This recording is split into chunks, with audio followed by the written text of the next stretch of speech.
আমার শ্বশুরবাড়ি গঙ্গাসাগর, তো বাবা মা ওখান থেকে এসছে আর আমার বাবা মাও আজ এসছে। তাই সবাই মিলে প্ল্যান করলাম যে আজ সবাই মিলে দক্ষিণেশ্বরে পূজা দেব।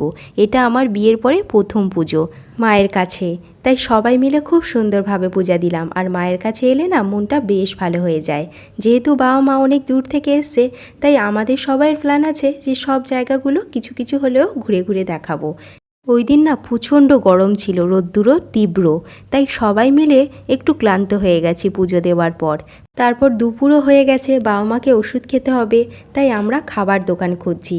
এখানে তো এলাম, বাট দেখলাম যে সব নন বেঙ্গলি খাবার, তাই অন্য একটা রেস্টুরেন্টে এলাম। সেখানে সবাই খেলো ভাত, আমি খেলাম লুচি আর কচুরি। ভাত আমার বাইরে খুব একটা ভালো লাগে না, যেহেতু নিরামিষ ছিল তাই আমি কচুরিই খেলাম। আর সেই ছোট্টবেলার মতো বাবাকে অনুসরণ করে চলতে লাগলাম। সত্যি বেশ ভালো লাগলো আজকের দিনটা। সাবস্ক্রাইব করে পাশে থেকো, দেখা হচ্ছে পরে।